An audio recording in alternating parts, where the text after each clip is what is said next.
Hi guys, welcome back to the vlog. I'm super excited to be here because it's not that long after I did my first one. See, consistency. I'm all about consistency, at least for this week. Actually, I'm trying really hard. I'm trying well, not just with the vlog, but overall, in general, in my life, it's the running theme right now. But I'm super excited to be back and talking with you. I love vlogs. I really do. I just have a lot of fun with it. It's like, I really like blogs too, writing, something that's not a published book. But these are so much easier and I don't have to edit them and you can't correct my grammar. So yeah, these are fun. I wanted to talk to you guys about the Starbright series because I've been getting a lot of emails and messages, just where is it, what's happening with it. I'm still writing it first and foremost, that series is still happening. I love that series. It's one of my absolutely favorite series to write, and there's 2 books left, and they're just, I can't wait to get to those books and take the story where it needs to go. I put it on hold for a little bit. The last year was a little bit crazy for me, not 2015, but a year ago, so back to October. With Love and Decay and finishing up the Starcross series and the Starbright, or not the Starbright, the Siren series. I just feel like I wrote a ton of paranormal and I got a little burned out from it. Not the Starbright series, not the stories, but just the world building and truthfully the YA genre in general. So I got a little burned out, and I'm not giving up any of my projects or Love and Decay or anything like that.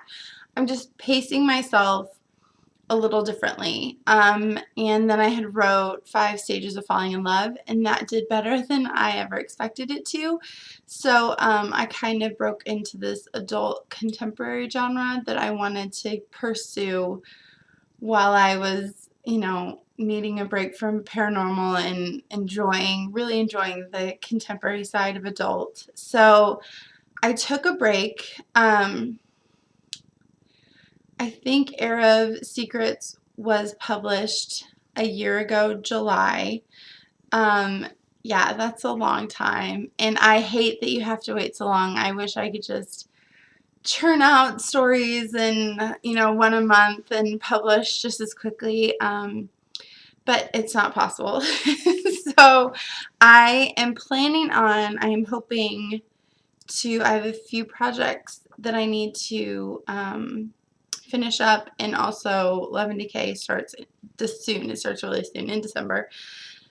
So the plan is to write Heir of Imperial Fire, which is the 4th book in the Starbright series, at the beginning of 2016. The thing about those two is that they take me longer to write than a contemporary book. I can write a contemporary book truly in 1 month's time. And a heavy YA paranormal takes me 3 to 5 months to write. So it's always been that way, I guess, for me to write. It's just a different story. It's just things have to make sense, but then not make sense at the same time because they're beyond the realm of possibility. So putting those side by side is just more of a challenge for me. And also with a big series, this is going to be a 5-book series. It's my biggest series yet of a continual character. For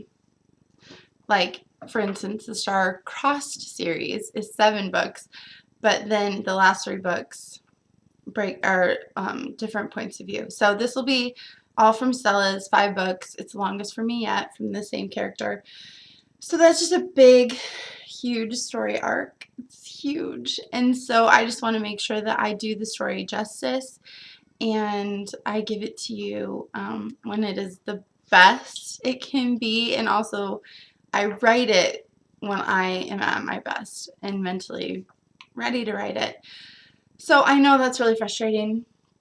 And I do apologize that that it's taking so long and that I put it on such a long break. But right now it's actually the only series that you're waiting on from me. So that was like a huge, when I dwindled everything down to just the Starbright series, that was a good day for me when The Heart came out this last summer. Just because there's a lot of space now in my head that needed that I needed to like spring clean that thing because it was all a jumbled mess. Yeah. So anyway, Stella and Seth are for sure coming back. Stella is actually named after my oldest daughter. I plan to do a series for each of my children, and so so for sure I will finish this series. So look for it 2016, and when I start writing it, I'll of course be updating you like crazy and throwing teasers at you, and hopefully I'm hoping that, which I don't know, but fingers crossed that when I actually sit down to write it, because I won't be bogged down with like 4 other series and a contemporary or whatever, that I'll just be able to focus on only that story, and it will actually go faster than some of my other ones. But like I said, there's a lot of world building. This particular book is going to have a lot of Seven in it, in her craziness. And Jude will be appearing more, and Seth, we will see if he can be redeemed or not. So I'm really excited. And then I don't know when I'll get to the last book in the series, but I'm hoping shortly after the 4th one publishes, just so that you can have the whole story, be finished with it, and yeah, move on with your life. So anyways, I really am super excited for the series, and I just don't want you guys to give up on it because it is coming. It's just taking me a while, and I apologize. Yeah. Anyways, I just realized that this is the same sweater I wore for my last vlog, although a different outfit underneath, to be fair. It's my favorite fall sweater. I didn't mean to wear it 2 vlogs in a row, but this is like my favorite color this fall. I want it on everything. I even bought my kids this color, and my 6-year-old was like, "What color is that? It's so ugly." I was like, "Shush. Shush your mouth." But anyways, there is one more thing I wanted to talk to you guys about, and that is Nanowrimo, which is a fancy way of saying if you have ever thought about being a writer, November is the month to do it. And I can't remember what Nanowrimo stands for. November something, write more. I don't know what it stands for. I meant to look it up and I forgot. I used to know. But I've called it NaNoWriMo for so long that I don't know what it stands for. Anyway, back on topic. It's just pretty much the whole writing community bands together in November to we set word count goals for ourselves, and we keep each other accountable, and it's just a fun month to get writing. So if you have ever thought about writing a book, if you've ever just been like, you know, I've always wanted to be a writer, I love writing, whatever, this is the first year you're even contemplating it, this is the month, well, not this, but you know, going into November is the perfect time to start.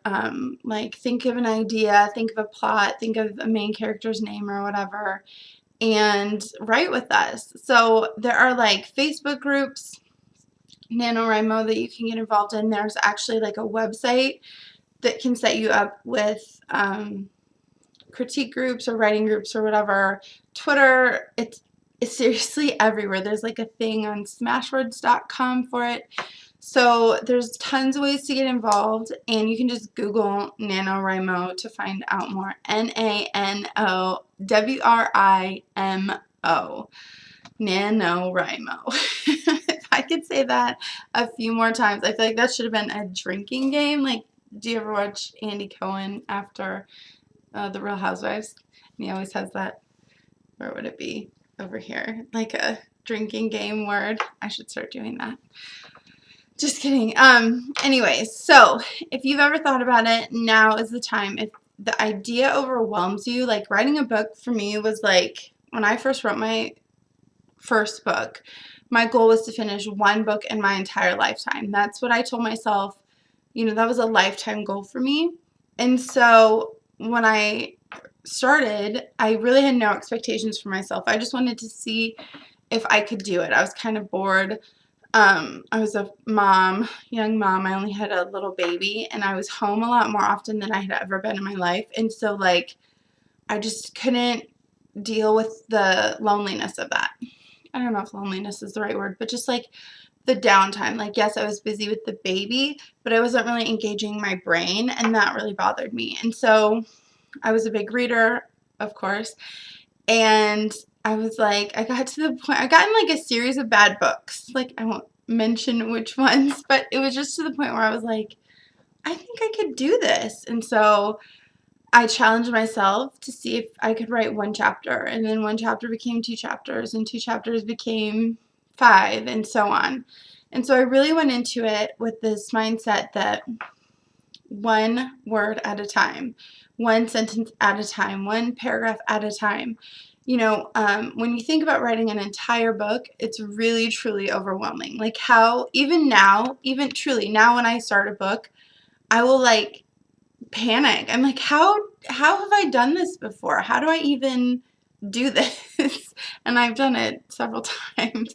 So I think you just have to like, don't look at the finish line. It's like running a marathon. You don't like start and then suddenly you're at 26 miles and you're like, oh, only 0.2 to go. You start on mile 1 and then you get to mile 2. So when you write a book, start with chapter 1, start with paragraph 1, start with, then get to paragraph 2 and celebrate that, and then get to paragraph 6 and 10 and chapter 2 or whatever. Don't put unrealistic expectations on yourself. The hardest thing you will ever do is write a book until you finish that book, and then the hardest thing you'll ever do is sell that book. But first you have to write it. So do that first. Another analogy for you is like when I was an athlete, once upon a time, I played basketball, and I had trouble. I don't have good depth perception. So my coach, I always had trouble like for a long pass like across the gym. I always had trouble catching the ball. And my coach, who's really good, and she's like, you are trying to shoot the ball before you've caught it. Your mind is like already shooting the ball when first you have to focus on catching the ball. And so that's just always stuck with me. It's like a life lesson. She would always say, catch the ball first, catch the ball first. And so do that. Catch the ball first. Write chapter 1 first. That's the ball.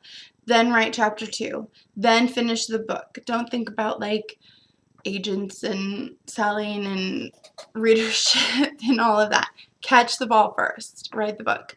So I'm just saying November is a really fun month to do that, and it doesn't take it's hard to just sit down and think of something, so I wanted to bring it up now so that you could think about it for the remainder of October.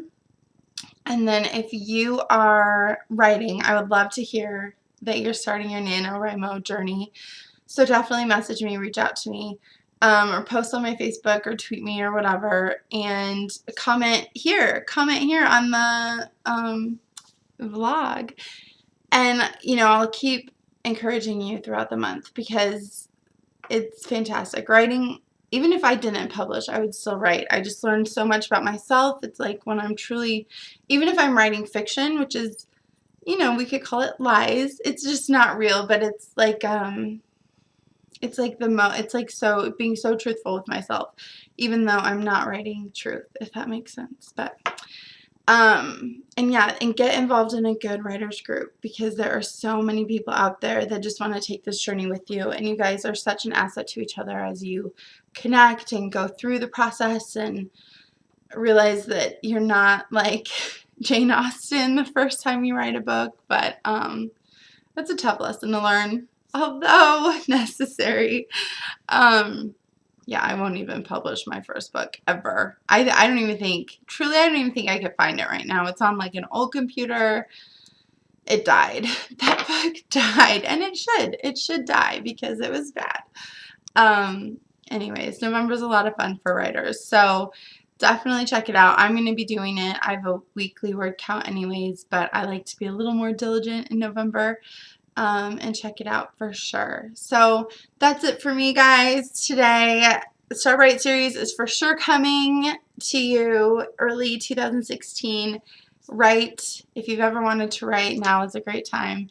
And like I said, use me as a resource because I love helping new authors and helping you follow dreams. So anyways, hope you're having a good Wednesday. Bye, guys.